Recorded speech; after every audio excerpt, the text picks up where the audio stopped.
በሁሴን አብዱልቀዲና በዳዊት ንጉሴ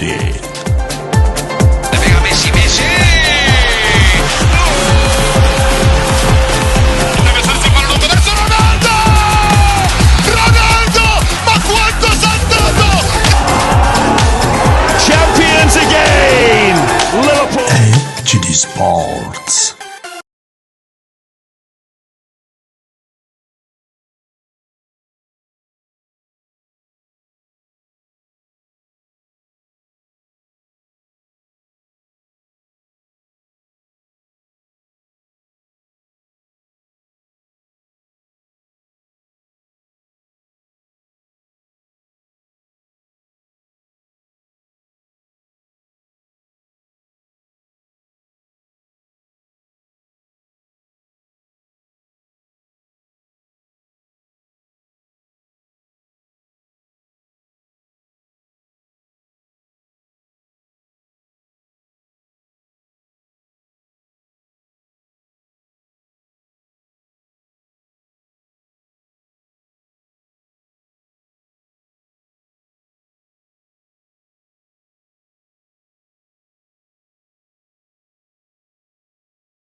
ነበሩ በተለይም የግራ ቦታው ላይ ማን ይሰለፋል የሚለው ጉዳይ እንደዚሁ ሲጠበቅ ነበር። ክርስቶስ ዞሊስ እዚህ ቦታ ላይ እንዲጫወት እድል ተሰጥቶታል። ይሄ ተጫዋች እንደሚታወቀው በቅድመ ውድድር እንደዚሁም ደግሞ በኤፍኤ ኮሚኒቲ ሺልድ ጨዋታ ላይ ላሳየው ምርጥ ብቃት የሚገባውን ሽልማት በአርቴታ የተሰጠው ይመስላል። ስለዚህ የተጫዋች የግራ ቦታው ላይ ከካይ ሃቨርትዝ እና ከቡካዮ ሳካ ጋር እንዲጣመር አስችሎታል። ባለፉት ፕሮግራማችንም ስንገምት እንደነበረው ምናልባት በሙሉ ጤንነት ላይ እስከተገኘ ድረስ የአሰልጣኝ ሚኬል አርቴታ የፊት መስመር ተመራጭ ተጫዋች ለጊዜው ካይ ሃቨርትዝ ነው የሚል ነገር ስናነሳ ነበር። ካይ ሃቨርትዝ በፊት መስመሩ ጀምሯል። ሳካ ጤናማ እስከሆነ ድረስ ጥሩ ፐርፎርማንስ ካረገ ድረስ እሱም ቋሚ ተመራጭ እንደሚሆን ይጠበቃል። አማካኝ ክፍል ላይ አርቴታ በዓለም ዋንጫ ብዙም ያልተጫወተው ማርቲን ዙቢሜንዲን ከዴክላን ራይስ እና ከኦደጋርድ ጋር ያጣምራል የሚለው ጉዳይ ይጠበቅ ነበር። ግን አሁንም አርቴታ ሊጉ ሊጠናቀቅ ሲል እና ሻምፒዮን በሆነበት አመት ያደረግ እንደነበረው ሁሉ ማይልስ ሉዊስ ስኬሊን ከዴክላን ራይስ ጋር እንዲጣመር አድርጎታል። ራይስ በ6 ቁጥር ሚና እንዲጫወት አድርጎት ነበረ። ሪኪ ካላፊዮሪ፣ ጋብሪኤል ማጋልሃይሽ እንደዚሁም ደግሞ ክርስቲያን ሞስኬራና ቤን ዋይት ተከላካይ ነበሩ። ዳቪድ ራያ ምንም ጥያቄ የለውም ቋሚ አሰላለፍ ውስጥ የነበረው ግብ ጠባቂ ነው። የሞስኬራም እዛ ቦታ ላይ እንደሚሰለፍ በእርግጠኝነት ይጠበቅ ነበር። የኤዝሪ ኮንሳን የዝውውር ሂደት አርሰናሎች አጠናቀዋል። ከደጋፊዎቹም ጋር ከጨዋታው አስቀድሞ እንዲተዋወቅ አድርገውታል። 51 ሚሊዮን ፓውንድ በቋሚ የሚከፈለው ገንዘብ ነው እና ጭማሪ ገንዘቦች ይኖራሉ ተብሎ ነው የሚጠበቀው። በዛ ገንዘብ መድፈኞቹን ተቀላቅሏል። ግን ይሄ ጨዋታ በጣም ቀድሞ የመጣ ስለሆነ በአርሰናል አሰላለፍ ውስጥ አልነበረም። በክቡር ትሪቡን ውስጥ ቁጭ ብሎ ጨዋታውን ግን ሲከታተል ተመልክተናል። በፍራንክ ላምፓርድ በኩል አንዳንድ የገዛቸው ተጫዋቾች አሉ። እንደ ፍራንክ ኦኒየካ አይነት ከብሬንትፎርድ የመጣውን አማካኝ በቋሚ አሰላለፍ ውስጥ አስገብቶታል።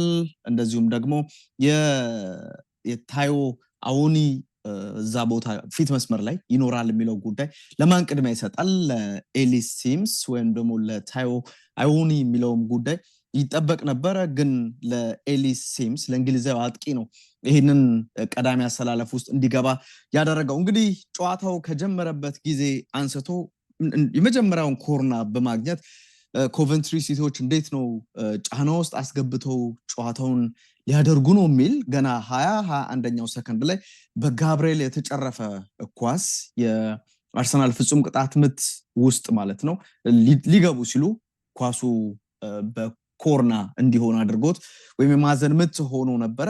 አርሰናሎች ይሄኛውን ኳስ በቀላሉ ነው ወጣው። ከዛ በኋላ የኮቨንትሪ ሲቲ ጨዋታው ላይ ነበር ብሎ መናገር በፍጹም አይቻልም። በመጀመሪያዎቹ 10 ደቂቃዎች ብቻ የግራ መስመር ተጫዋቹ ክሪስቶፍ ዞሊስ ለራሱና ለጓደኞቹ በ10 ደቂቃ ውስጥ ምናልባት 3 እንደዚህ አይነት አጋጣሚዎችን ፈጥሮ አንደኛውን ራሱ ሹት አድርጎት ሌላኛውንም ራሱ ሹት አድርጎት ነበር። ቀላል የሚባል ሹት ነው በግራ እግሩ ያደረገው። ከዛ ውጪ ደግሞ ወደ መሃል ሴንተር ያደረገው ኳስ እንደዚሁ ትኩረትን ይስብ ነበርና ከጨዋታው ጅማሮ ወይም ጨዋታው እንደጀመረ አንስቶ ምርጥ እንቅስቃሴን ያደርግ የነበረው ክሪስቶፍ ዞሊስ ነበር። 15ኛው ደቂቃ ላይ የዚህ ተጫዋች ጥረት በተለይም ደግሞ የተከላካይ የመስመር ተከላካዩን ጫና ውስጥ በማስገባትና ኳሱ እንዲደረብ አድርጎ ከዛ አመቻችቶ በማቀበልም ረገድ የተሳካ ብቃትን ከዞሊስ በኩል ተመልክተናል። በአርቴታ ቋሚ አሰላለፍ ውስጥ የገባው ካይ ሃቨርትዝም በአጨራረሱ ተሳክቶለት 15ኛው ደቂቃ ላይ የውድድር አመቱን ወይም የ2026-27 የውድድር ዘመን የመጀመሪያ ጎል ያስቆጠረው ተጫዋች ካይ ሃቨርትዝ ሆኗል። አርሰናል ከዚህም ጎል በኋላ እንደዚሁ ጫና ለመፍጠር አንዳንድ እንቅስቃሴዎች ላይ በኮቨንትሪ ሲቲ በኩል እድሎችን ይሄ ለመፍጠር ኳስ መስርቶ ለመውጣት እንደዚህ አይነት ጥረቶች ላይ በሚሆኑበት እንቅስቃሴ የሚታወቁበትን ያው የተጋጣሚ ቡድንም ኮቨንትሪ ሲቲ ነው ይጠበቃል። በጣም የተሳካ ነው ባይባልም ግን ጫና ውስጥ በቀላሉ እያስገቡ ፕሬስ እያደረጓቸው ኳሱን ያገኙት ነበር። ለዚህም ማሳያ ሳካ ያስቆጠረው የ23ኛ ደቂቃ ግብ ቡድኑ በእንቅስቃሴ ለመውጣት ሞክሮ ተጫዋቾች ቦታቸውን በለቀቁበት አጋጣሚ ነበረ ከዴክላን ራይስ የተነሳ ኳስና መረብ እንዲቆጠር ያስቻለው በሳካ አማካኝነት ማለት ነው። በግብ ጠባቂው እዚህ ጋር የተወሰነ የመሸወድ ነገር ነበረው። ሶስተኛውም ኳስ በኦደጋርድ 48ኛው ደቂቃ ላይ ሲቆጠረ ከቤን ዋይት መስመር የመጣ አጋጣሚ ነው። ከዛ በሁለተኛው አጋማሽም ሊሆን ይችላል ተቀይረው በገቡ ተጫዋቾች በሜዳ ላይ በነበሩት ተጫዋቾች ራሱ አርሰናል ይሄ ፉሊ ዶሚኔት ሆኖ ጨዋታውን አጠናቋል ማለት ነው የሚቻለው። ቅድም ባነሳውት መልኩ እንግዲህ አርሰናል እንደ ሻምፒዮን ወይም በሻምፒዮን ቡድን የሚያሳየውን አይነት ባህሪ አሳይቷል ብሎ ሲናገር ነበር። ለየት ያሉ ወይም እንደ በማስተዋል ደረጃ በዚህ ጨዋታ የተመለከትነው የዞሊስ እንቅስቃሴ ነው። በአርሰናል በኩል በርከት ያሉ ተጫዋቾች በእንቅስቃሴ ሁሉም በሚባል ደረጃ ምርጥ ነበሩ። ለምሳሌ ዳቪድ ራያ ምንም ጫና ውስጥ አልገባም። ይህ ቡድን ኮቨንትሪ ሲቲ አድማጭ ተመልካቾች በጨዋታው በአጠቃላይ በ90 ደቂቃ 0.28 ኤክስጂ ነው። በቃ ጨዋታው እንዴት ዋን ሳይድድ እንደነበር የሚያሳይ ነው። ኮቨንትሪ ሲቲ ወደፊት አይሄድም፣ የግብ ዕድል አይፈጥርም ማለት ነው። ይሄ ቁጥር ብቻ የነበረውን የአርሰናል ብልጫ ያሳያል። ኦፍኮርስ አርሰናልም 1.8 ኤክስጂ ነው፣ ወደ 2 የተጠጋ ነው። 3 ግቦችን ግን ማስቆጠር የቻሉበት እንቅስቃሴ ነበረ። 20 ሹት አድርጓል አርሰናል። ኮቨንትሪ 4 ነው። ከአራቱ አንዱ ብቻ ነው ኦን ታርጌት የሆነው ወይም በራያ የተመለሰው። 6 በአርሰናል በኩል ተመልክተናል። 65% የኳስ ድርሻ የነበረው አርሰናል ነው። 35% የኳስ ድርሻ በኮቨንትሪ ሲቲ በኩል ተመልክተናል። በዚህ ጨዋታ በርከት ያሉ አርሰናል ተጫዋቾች ትኩረትን ስበዋል። ግን የብዙዎችን ትኩረት የሳበው እና ለሊጉም ለቡድኑም አዲስ የሆነው ክሪስቶፍ ዞሊስ ነው። ይሄ ተጫዋች ፓሶቹ ተቾቹ በጣም ምርጥ የሚባሉ ናቸው። በአንዳንድ እንቅስቃሴ ኳሱን ሲገፋ ድፍረቱ በጣም የሚያስደንቅ ነበር። የኮቨንትሪ ሲቲ ተከላካዮች ላይ እላያቸው ላይ ነበር የሚመጣ የነበረውና ከዚህም የበለጠ ደግሞ በሊጉ ቆይታ ሲኖረው እንዴት አስደናቂ ተጫዋች እንደሆነ ያስመለከተንን እንቅስቃሴ በሳጥን ውስጥ ያለው ንክኪ ተቾቹ ከቡድኑ ጋር ለመግባባት የሄደበት ርቀት ኳስ ለማስጣል ታጋይነቱን ጭምር በዞሊስ በኩል የተመለከተን ይመስላል። የጨዋታው ኮከብ የተባለው ግብም ያስቆጠረው አሲስትም ያደረገው ማርቲን ኦደጋርድ ነው። ኦደጋርድ ከዓለም ዋንጫ ጀምሮ ወይም የዓለም ዋንጫ እንቅስቃሴ ወይ ብቃቱን አሁንም ቀጥሎበታል ማለት ነው የሚቻለው። በኮሚኒቲ ሺልድ ያንን አሳይቷል። አሁንም በፕሪሚየር ሊጉ የመጀመሪያ ጨዋታ በአርሰናል በኩል በልህቀት እንቅስቃሴን ሲመራ የተመለከትነው ማርቲን ኦዴጋርድ ነበር። እያንዳንዱ ኳስ እያንዳንዱ የማጥቃት ንክኪ በኦዴጋርድ ስር ነበር የሚያልፍ የነበረውና ምርጥ ነበር። ቡካዮ ሳካም በዓለም ዋንጫው በኖኒ ማዱዌኬ ብልጫ ተወስዶበት ነበር። እዛ ቦታ ላይ ማዱዌኬን አሰልጣኙ በሚገባ ይጠቀሙ ነበር። ስለዚህ ብዙ ጉልበት ቆጥቦ መጥቷል ማለት ይቻላል። አምና ብዙ ጨዋታዎችን በጉዳት በተለይም ከማርች ወር በኋላ በጣም በመቸገር ውስጥ እንደነበር እናስታውሳለንና የማረፍ ነገር ነበረው። ሞራሁን ስኬታማ የመሆን ነገርን የሚያሳይ መስሏል። በአርሰናል በኩል ራይስ ይደክማል ይቀዘቅዛል የሚል ነገር ነበር። መሀሉን እንዴት ሲመራው እንደነበር እንዴት ተጋጣሚን ኢንትራፕት እያደረገ ኳሶችን እየወሰደ የግብ ዕድሎችን ለመፍጠር ግቦችም የተነሱት ከሱ እንደሆኑ ስንመለከት ነበርና ራይስነቱን በዚህኛውም ዓመት እንደሚያሳይ ገና ከወዲሁ ያስመለከተን ምርጥ ጨዋታ ይመስላል። ሳምዲን ጽሁፉን ሲቀጥል ቅድም ያነሳሁት ልክ እንደ ሻምፒዮን የተጫወተው ብሎ እንግዲህ አርሰናል አሁን ከአምሮ ጋር ይሄ 22 ዓመት ምናምን ሁለት 10 ዓመታት ያለ ዋንጫ ምናምን የሚለው ነገር አሁን ከዛ ነገር ሊበሬትድ ሆኗል ብሏል። ስለዚህ ሜንታሊ ሊበሬትድ ኤንድ ፊዚካሊ ሬስትድ ነው ያላቸው። በአካልም ወይም ሰውነታቸው በደንብ አርፎ ረፍት አድርገው መምጣታቸውን እና አመቱን ደግሞ በምርጥ ብቃት መጀመራቸውን በዚህ ጨዋታ አንስቷል። ቅድም ባነሳሁት መልኩ አርሰናል ያው እንደ ኮቨንትሪ ወይም በፍራንክ ላምፓርድ የሚመራው ቡድን አመቱን ምን መልክ ይኖረዋል የሚለውን ነገር ፍጹም ፍንጭ የሚሰጥ አይነት እንቅስቃሴ አይደለም። ምክንያቱም ተጋጣሚው ሻምፒዮኑ አርሰናል ነው። ሁሉንም ነገር ማድረግ የሚችል የሊጉ ምናልባት በአሁን ሰዓት በርቀት ምርጡ ቡድን ሊባል የሚችለው አርሰናል እንደሆነ የአምና ሻምፒዮንም ከመሆን ጋር በተያያዘ አስመልክቶናል። ከ2001 በኋላ ለመጀመሪያ ጊዜ በሊጉ ተመልሷል። ምን መልክ ይኖረዋል የሚለውን ጉዳይ ይሄኛው ጨዋታ ፍጹም ይናገራል ተብሎ አይታሰብም። ከባለፈው አመት ጀምሮ ምርጥ ቡድን ነው፣ ያንን ነው ዛሬ የሚያስመለከቱም ብሏል። ፍራንክ ላምፓርድም ከጨዋታው መጠናቀቅ በኋላ በቀላሉ እጅ ስለመስጠታቸው የአርሰናልን እንቅስቃሴ በተመለከተ አንስቷል። በደንብ ሴትል ያደረገ ቡድን መሆኑን አርሰናልን ተመልክተናል። አርሰናል ምን መልክ ይኖረዋል የአርሰናልን ነገር ለመናገርም ቅድም ልክ ኮቨንትሪ ሲቲ ደካማ ዓመት ያሳልፋል ምናምን እንድንል አያደርገንም የጨዋታ እንዳልነው። ለአርሰናልም ደግሞ በቂ ፈተና ነበር ወይ ብሎ መናገርም አይቻልም። ግን በብስለት በብልሃት የሚኬል አርቴታ ቡድን ይህንን ጨዋታ ከ3 ጎልና ከ3 ነጥቦች ጋር በመምራት ጀምሯል። አመቱን በድል ጀምሯል ማለት ነው የሚቻለው ከአርሰናል ጋር በተገናኘ። ሌላኛው ጨዋታ እንግዲህ ዛሬ የሚደረገው መርሃ ግብር ነው። ማንቸስተር ዩናይትድን ከሃል ሲቲ የሚያገናኘው ጨዋታ ነው። ይሄ ጨዋታ በእጅጉ ይጠበቃል። ሃል ሲቲ የሊጉ ወይም አዲስ ከመጡት ቡድኖች አንደኛው እንደሆነ ይታወቃል። ማንቸስተር ዩናይትድ ደግሞ በተጠናቀቀው የውድድር ዓመት በተለይም በሁለተኛው ሲዝን ምናልባት የፕሪሚየር ሊጉ ምርጡ ቡድን ልንለው እንችላለን። ከነጥብ አንጻር አስደናቂ ሆኖ የተመለከትነው የማንቸስተር ዩናይትድን እንቅስቃሴ ነበረ። በደንብ መሻሻል ያለው ተኝተው የነበሩ ተጫዋቾች በሚገባ የተነቃቁበት አይነት እንቅስቃሴ ነበር። ከዩናይትድ ጋር በተገናኘ ይሄን ጨዋታ ካነሳ ነው እንግዲህ ዩናይትድ ምርጥ እንቅስቃሴን ዘንድሮም ያሳያሉ ወይ ለሚለው ጉዳይ ምናልባት አምና ወይም በተጠናቀቀው የውድድር ዓመት 3ኛ ሆኖ አጠናቋል።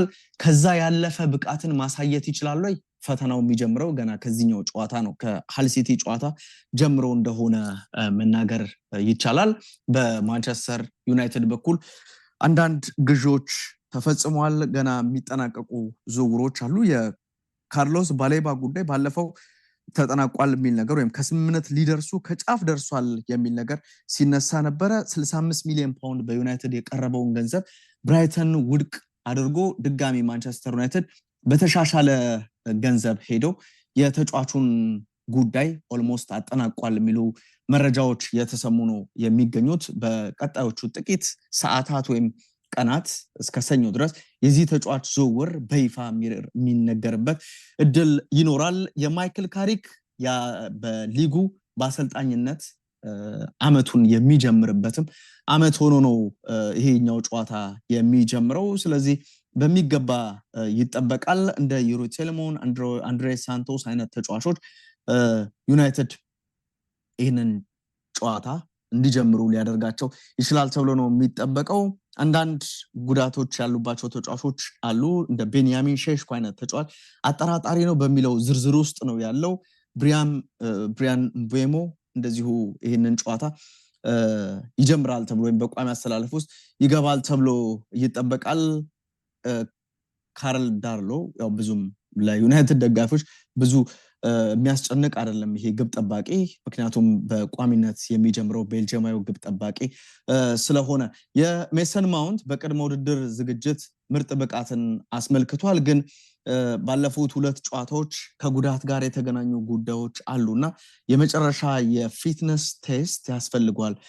በዚህኛው ጨዋታ ይኖራል አይኖርም የሚለውን ጉዳይ በተመለከተ የሚል መረጃ ወጥቷል።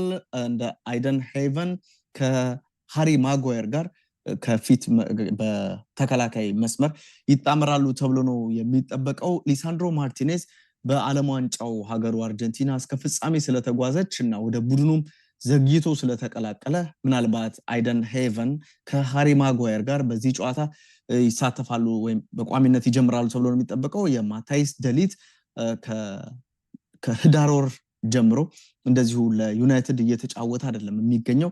ይሄ ተጫዋች አሁን ወደ ልምምድ ተመልሷል። ግን ደግሞ ይሄ የሃል ጨዋታ ቀድሞ የመጣ ነው ለሱም የሚል ነገር አለ። ስለዚህ አይሰለፍም የሚል መረጃ ወጥቷል። ማኑኤል ኡጋርቴ በዓለም ዋንጫ ጉዳቱ ምክንያት አሁንም በዚህ ጨዋታ እንደማይኖር እየተገለጸ ነው የሚገኘው።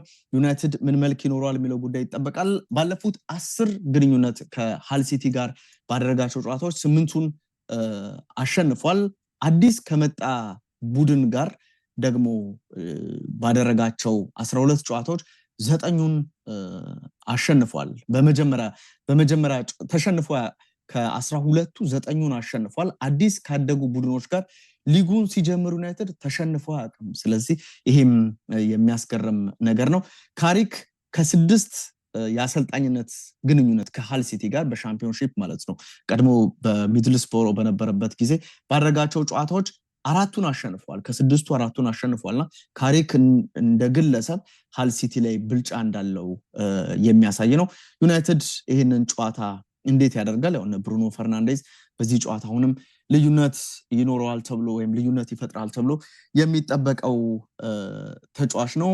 ኩንሃም እንደዚሁ እዛ መስመር ላይ ይኖራል። ብሪያን ምቤሞ በቋሚ አሰላለፍ ውስጥ ይኖራል። አማድ ዲያሎም ከመስመር የሚነሳው ተጫዋች ይሆናል ተብሎ ነው የሚጠበቀው። የአንድሬ ሳንቶስ እና የዩሪ ቴሌማንስ በተከላካይ አማካይ ወይም በአማካይ ቦታ ላይ ይኖራሉ ተብሎ ይጠበቃል። ሉክሾ በግራ በኩል፣ ዲዮጎ ዳሎ እንደዚሁ በቀኝና በግራ በኩል ይኖራሉ። የሴን ሎመንስ በግብ ጠባቂነት በዩናይትድ በኩል ይኖራል ተብሎ ነው የሚጠበቀው። ምን መልክ ይኖረዋል የሚለው ጉዳይ ይጠበቃል። እንደው ግምት ሰጥቶ ለመውጣት ይሄ ጨዋታ ዩናይትድ በቅድመ ውድድር የመጨረሻዎቹን ጨዋታዎች እንደተቸገረ ይገባኛል። ግን ደግሞ ሃል ሲቲ አዲስ መጤ ቡድን ነው። ምናልባት የመክበድ ነገር እንኳን ቢኖር ግን ዩናይትድ ከ3 ነጥብ ያነሰ ውጤት በዚህ ጨዋታ ይዞ ይወጣል የሚል ግምት የለኝም። ስለዚህ ዩናይትድ ይህንን ጨዋታ ያሸንፋል የሚለውን ግምት እሰጣለሁ። አድማጭ ተመልካቾቻችን እናንተም በዩቲዩብ ገጻችን ላይ ይህንን ጨዋታ ማን ያሸንፋል የሚለውን ወይም የራሳችሁን ቅድመ ጨዋታ ግምታችሁን ልታስቀምጡልን ትችላላችሁ። ሌላኛው የምንመለከተው ጉዳይ ይሄ የዩናይትድ የዛሬ ጨዋታ ነው። እሁድ የሚደረጉ ሌሎች ጨዋታዎች አሉ። በተለይም ደግሞ ማንቸስተር ሲቲ ከቦርንማውዝ የሚያደርጉት ጨዋታ ይጠበቃል። የማንቸስተር ሲቲ እና የቦርንማውዝ ጨዋታ አምና እንግዲህ የሊጉን መዳረሻ የወሰነው ጨዋታ እሱ እንደነበር እናስታውሳለን። ምናልባት ማንቸስተር ሲቲ በጣም ያንን ጨዋታ አሸንፎ ቢሆን ኑሮ ጫና የማሳደር ነገሮች ሊኖሩ ይችሉ ነበር። ግን ቦርንማውዝ እንደዚሁ በምርጥ ብቃት ጨዋታውን በአቻ ውጤት አጠናቆ እንደነበር እናስታውሳለን። ሁለቱም ቡድኖች አሰልጣኞችን ቀይረው አዲስ ኢራ ልንለው እንችላለን ለሁለቱም 2026-27 የውድድር ዘመን በአዳዲስ አሰልጣኞች ነው። ቦርንማውዝ ምርጡን አሰልጣኝ አንዶኒ ኢራዮላን ወደ ሊቨርፑል አሻግሯል። ፔፕ ጓርዲዮላ ከ10 ዓመታት የስኬት ቆይታ በኋላ ከማንቸስተር ሲቲ ጋር ተለያይቷል። የቀድሞ የሱ ተማሪ የነበረው በቼልሲ በሌስተር ሲቲ ያሰለጠነ የነበረው ኤንዞ ማሬስካ እሱን ተክቷል። ስለዚህ ህይወት ያለ ፔፕ ምን ይመስላል? ሲቲዎች በጊዜ ከማሸነፍ ጋር ይገናኛሉ የሚለው ጉዳይ ይጠበቃል። የቦርንማውዝ ደግሞ እንደዚሁ ከአንዶኒ ኢራዮላ መልቀቅ በኋላ ምን አይነት እንቅስቃሴ ያሳያሉ የሚለው ጉዳይ ይጠበቃል። እንደሚታወቀው በአሰልጣኝ አንዶኒ ኢራዮላ መሪነት በታሪካቸው ለመጀመሪያ ጊዜ በአውሮፓ መድረክ ተሳታፊ እንዲሆን አድርጓቸዋል። አሰልጣኙ ከዛም ውጪ በቀጣይ ዓመት በአውሮፓ ይሳተፋሉ። ደግሞ ምርጡን እንቅስቃሴ የሚያደርግ ምናልባት ማንቸስተር ሲቲ ከቦርንማውዝ ሲጫወቱ እንዳነሳ ነው የዋንጫው መዳረሻ ከወሰኑት ጨዋታዎች አንደኛው እንደነበር እናስታውሳለን። የጥቂት ሳምንታት በፊት የነበረ ትውስታ ስለሆነ ሁላችንም እናስታውሳለን ይህንን ጨዋታና ምርጡን ብቃት ያሳየበት ደግሞ አሁንም ቡድን ውስጥ ያሉት አሪፍ ተጫዋቾች ከቡድኑ ጋር ይቀጥላሉ አይቀጥሉም፣ የተወሰኑ ሊወጡ የሚችሉ ተጫዋቾች እንዳሉ እየተነገረ ነው የሚገኘው። ግን ይጠበቃል። በማንቸስተር ሲቲ በኩል ያው በአርሰናል በኤፍኤ ኮሚኒቲ ሺልዱ ተሸንፎ ነው አሰልጣኙ ወደዚህኛው ጨዋታ የሚመጣው። ቦርንማውዝ በማርኮ ሮዘ በቀድሞ የአርቢ ላይፕዚግ አሰልጣኝ የተመራ ይመጣል። በሲቲ በኩል ብዙ ወጪ ገቢ ነገሮች አሉ። ሮድሪ ቡድኑን ለቆ ባርሴሎናን ተቀላቅሏል። ጆን ስቶንስ ወጥቷል። ቤርናርዶ ሲልቫ ወደ ሪያል ማድሪድ ሄዷል። ማኑኤል አካንጅ፣ ናታናኬ፣ ቲጃኒ ራይንደርስ እና ጀምስ ትራፎርድ አይነት ተጫዋቾች ወጥቷል። የቡድኑ ሪካርድ ፈራሚ ሆኖ ኤሊዮት አንደርሰን መጥቷል። በቦርንማውዝ በኩል ቅድም ያነሳናቸው ከሚጠቀሱት ጉዳዮች አንደኛው ከአሰልጣኙ ውጪ ምናልባት ወሳኙ ተከላካይ ቁልፉ ተከላካይ የማርኮ ሴኔሲ በነፃ ወደ ቶተናም ማምራት ነው። ከዛ ውጪ አልቫሮ ሮድሪጌዝን ከኤልቼ፣ አንቶኒዮ ሲልቫን ከቤንፊካ፣ ሁዋን ሉስ ሳንቼዝን ከሴቪያ አምጥተዋል። የጁኒየር ክሩፒ አሁንም ምናልባት ለ3 ወራት ከሜዳ ይርቃል ተብሏል። ይህም ጨዋታ ላይ አይሰለፍም የሚል ነገር አለ። ቀድሞ ወሳኝ ተጫዋቾች እንደ አንቷን ሴሜኒዮ፣ ዲን ሂውሰን፣ እንደ ሚሎሽ ኬርኬዝ አይነት ተጫዋቾችን ቀድሞ አቶ እንደነበረ ይታወቃል። ቦርንማውዝ ምን መልክ ይኖረዋል? ሲቲ በአሸናፊነቱ ይቀጥላሉ በዚህ ጨዋታ የሚለው ጉዳይ የብዙዎችን ትኩረት ይስባል። በሊጉ ማለት ነው እያሸነፈ መቀጠል ይችላል የሚለው ጉዳይ ይጠበቃል። እንደ ዮሽኮ ግቫርዲዮል ከሩበን ዲያዝ፣ ኒኮ ኦራሊ እና አብዱል ኮዲር ኩሻኖቭ በቀኝና በግራ ይኖራሉ። የኤሊዮት አንደርሰን እና የማቴዮ ኮቫቺች የአማካኝ ጥምረት ይጠበቃል። ሲቲ በኮቫቺች ቦታ የሚሰለፍ ተጫዋች ምናልባት የሮድሪ ሚናን ሊወጣ የሚችል ተጫዋች ገበያው ላይ ማግኘት ከባድ ነው። ግን ለዛ ወይም ክላሳቸው ከፍ ያሉ ተጫዋቾችን ማምጣት ይኖርበታል። እንደ ኤንዞ ፈርናንዴዝ አይነት ተጫዋች እየተፈለገ ነው የሚገኘው። ሪያን ሼርኪ፣ ፊል ፋደን ከኤርሊንግ ብራውት ሃላንድ ጀርባ ከአንቷን ሴሜኒዮ ጋር ሆነው ፊት መስመሩን ይመራሉ ተብሎ ነው የሚጠበቀው። ሲቲ ምን መልክ ይኖሯል በሊጉ የሚለው ጉዳይ እንደዚሁ የሚጠበቅ ነው የሚሆነው። እንግዲህ ይሄ ጨዋታ እንዳነሳሁት በማንቸስተር ሲቲ ሜዳ ላይ የሚደረግ ጨዋታ ነው። ቦርንማውዝ ወሳኙን አሰልጣኝ አጥቷል። ምናልባት የሊጉ ጅማሮ ነው። አንዳንድ ነገሮች እና ሃላንድም እዚህ ጨዋታ ላይ ይኖራል። ምናልባት ሲቲ በጠባብ ውጤት ሊያሸንፍ ይችላል የሚለውን ግምት ብሰጥ አሪፍ ይመስለኛል። አድማጮቻችን እዚህኛውም ጨዋታ ላይ ግምታችሁን ማስቀመጥ ትችላላችሁ። በሳምንቱ ከሚደረጉ ጨዋታዎች ወረቀት ላይ ምናልባት ትልቁ የሚባለው ጨዋታ የኒውካስል እና የሊቨርፑል ጨዋታ ነው። እንግዲህ ሁለት ዝብርቅርቅ ያለ ነገር ያላቸው ቡድኖች ሊባል ይችላል።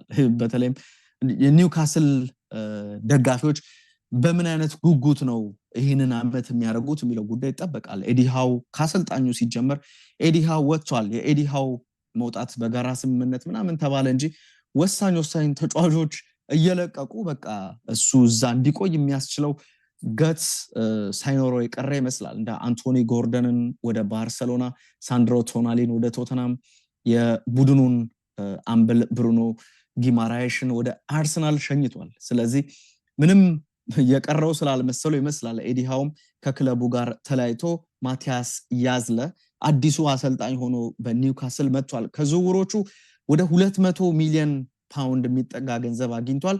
ደግሞ እንደ ኬራን ትሪፒየር አይነት ልምደ ጠገብ ተጫዋችን ከቡድኑ አስወጥቷል። ቡድኑ ገና በአሰልጣኝ ያዝለ ስር እየተገነባ ነው ማለት ይቻላል።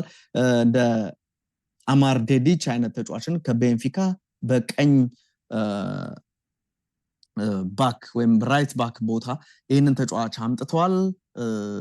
ስለዚህ የኬራን ትሪፒየርን ለመውጣት ለመተካት የመጣ ተጫዋች ይመስላል። ግን አሁንም በትልቅ ደረጃ ተፈትኖ ያለፈ ተጫዋች አይደለም። እዛ ቦታ ላይ ተጫዋቾች ያስፈልጉታል። ደግሞ የወጡ ተጫዋቾች አሉ ቅድም ያነሷቸው። በዝውውር ብቻ ኒውካስል ከ200 ሚሊዮን ፓውንድ በላይ ያገኝበት ሽያጭን ከውኖ ነው የመጣው። አምናም በጣም ደካማ አመት ከነበራቸው ቡድኖች አንደኛው ኒውካስል ነበረ። ዘንድሮስ እነዚህን ወሳኝ ተጫዋቾች አጥቶ ደግሞ ከሁሉም የበለጠ ሰዎች የተጠራጠሯቸው አምቢሽናቸውን ነው። ምናልባት የቶናሊ መውጣት፣ የአንቶኒ ጎርደን መውጣት ራሱ አምበሉ ብሩኖ ጊማራይሽ ከቡድኑ መውጣትን እንዲያስብ ያደረገ ይመስላልና የቡድኑ አምቢሽን ላይ ትልቅ ጥያቄ ያስነሳ የክረምት የዝውውር መስኮት በቡድኑ በኩል እያለፈ እንዳለ ማንሳት ይቻላል። በሊቨርፑል በኩልም ተመሳሳይ ነው። ቡድኑን እንደ አዲስ የመገንባት ነው። ለአመታት ስኬታማ የነበሩት ከሊቨርፑል ድል ጀርባ ከነበሩት ወሳኝ ተጫዋቾች መካከል አንዲ ሮበርትስ እና ሙሐመድ ሳላ ከቡድኑ ጋር ተለያይቷል። ኢብራሂማ ኮናቴም እንደዚሁ ውል አልፈረምም ብሎ ከቡድኑ ጋር ለቋል። ከርቲስ ጆንስ ደግሞ ትናንት በይፋ የኢንተር ሚላን ዝውውሩን አጠናቋል። ይህም ተጫዋች 16 ዓመታትን ከሊቨርፑል ጋር ያሳለፈ ተጫዋች ነው። በአንዳንድ ጨዋታዎች ምናልባት አምና ከሊቨርፑል የአማካኝ ተጫዋቾች የተሻለው እሱ ነበር ልንል እንችላለን። ማካሊስተር ፍጹም ደካማ የውድድር ዓመት ነው የነበረው። በተጠናቀቀ ውድድር ዓመት የሪያን ራቨንበር ከአንድ ዓመት በፊት የነበረ የአስደናቂ ብቃትን በዚህኛው በተጠናቀቀ ውድድር ዓመት አልተመለከትነውም። አንዳንድ ጨዋታዎች ላይ እንደውም አሰልጣኙ እየቀየሩ የሄዱት አሰልጣኝ ማለት ናቸው እየቀየሩ ከርቲስ ጆንስን ሲያስገቡት አማካኝ ክፍል ላይ የተሻለ ውህደትን ከዶሚኒክ ሶቦስላይ ጋር ለመፍጠር ጥረት የሚያደርግ የነበረው ከርቲስ ጆንስ ነው።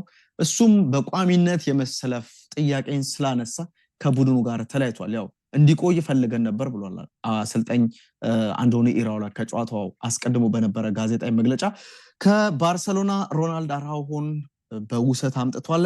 ጄሬሚ ዣኬ እንደዚሁ ከፈረንሳይ ወደ እንግሊዝ ደርሷል። ግብም አስቆጥሮ ተመልክተናል። በቅድመ ውድድር ዝግጅት የመጨረሻ ጨዋታ ላይ የመጀመሪያ ግቡን ለሊቨርፑል አስቆጥሮ ነበር። ከኒውካስል ወይም ነገ ከሚገጥሙት ኒውካስል ጋር ደግሞ ተፋልመው ከኦሳሱና ቪክቶር ሙኞዝን የዓለም ዋንጫ አሸናፊውን ተጫዋች በስኳድ ውስጥ ስለነበር የዓለም ዋንጫ አሸናፊው ተጫዋች ነው ቪክቶር ሙኞዝ።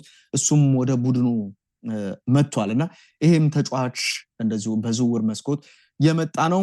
እንዳነሳሁት ሁለት ተመሳሳይ አይነት መንገድ ያላቸው እንደ ኡጎ ኤኪቲኬ አይነት ተጫዋች የለም። ከሜንታሊቲ ጋር የተገናኘ ከአካል ብቃትም ከአእምሮም ጋር የተገናኘ እርዳታን እያደረጉለት እንዳለ አሌክሳንደር ኢሳቅን በተመለከተ አሰልጣኙ ተናግሯልና ምናልባት ኢሳቅ ዝውውሩ መስራት ወይም ይሰራል አይሰራም የሚለው ጉዳይ መፈተን የሚጀምርበት ጨዋታ ገና ከዚህኛው ጨዋታ ይመስላል። ስለዚህ ኒውካስል ከሊቨርፑል የሚያደርጉት ጨዋታ ይጠበቃል። በተለይም ኢሳቅን በተመለከተ የወጣበት መንገድ ደጋፊዎቹን በእጅጉ ስላበሳጫቸው ኃይለኛ ወይም ከባድ የሚባል ተቃውሞ በዚህ ጨዋታ ኢሳቅ ላይ ይደርስበታል ተብሎ ነው የሚጠበቀው። ምናልባት ሌላ አእምሮ የሚፈተንበት እንቅስቃሴ ሊሆን ይችላል። ደግሞ አንዳች ነገር ማሳየት ካለበትና ያንንም ነገር በማሳየት ደጋፊውን ዝም ለማስባልም በሚደረግ ጥረት ሊቨርፑል ተጠቃሚ ሊሆን ይችላል የሚለውን ጉዳይ ማንሳት ይቻላል። እንግዲህ ሁለቱ ቡድኖች የሚያደርጉት ጨዋታ በእጅጉ ይጠበቃል። ማን አሸናፊ ይሆናል የሚለው ጉዳይ እንደዚሁ ይጠበቃል። አድማጭ ተመልካቾችም እናንተም ይሄን ጨዋታ በተመለከተ ግምት ልታነሱ ትችላላችሁ። ሊቨርፑል ከኒውካስል ብዙ ተጫዋቾችን ኒውካስል አጥቷል። ግን ይሄ ጨዋታ ኒውካስል ሜዳ ላይ ነው የሚደረገው። የሊጉ ጅማሮ ነው። አስቸጋሪ ነገሮች ሊኖሩ ይችላሉና ምናልባት በጠባብ ውጤት ሊቨርፑል ሊያሸንፍ ይችላል። ግን ደግሞ በቢጫና ቀይ ምናልባት አቻ የሚጠናቀቅበትም እድል ሊኖር ይችላል የሚለውን ግምት በማስቀመጥ የዕለተ ቅዳሜ የኤችዲ ስፖርት ፕሮግራማችንን የማጠናቀቅ ነው የሚሆነው። አብራችሁን ስለነበራችሁ በእጅጉ እናመሰግናለን። ዩቲዩብ ላይ ተከታተላችሁን። በመጪው ሰኞ በሬዲዮ ፕሮግራማችን ከእናንተ ጋር ቆይታ የምናደርግ ነው የሚሆነው። ስለዚህ አብራችሁን እንድትቆዩ እንድትከታተሉን በማክበር እንጋብዛለን። የዛሬው ቆይታችን ግን በዚሁ ተጠናቋል። ሰላም ሁኑ።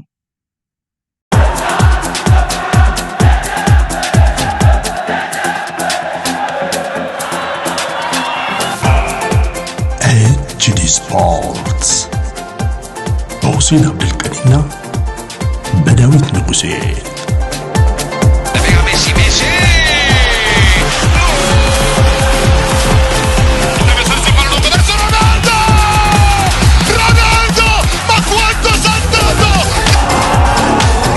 Champions again!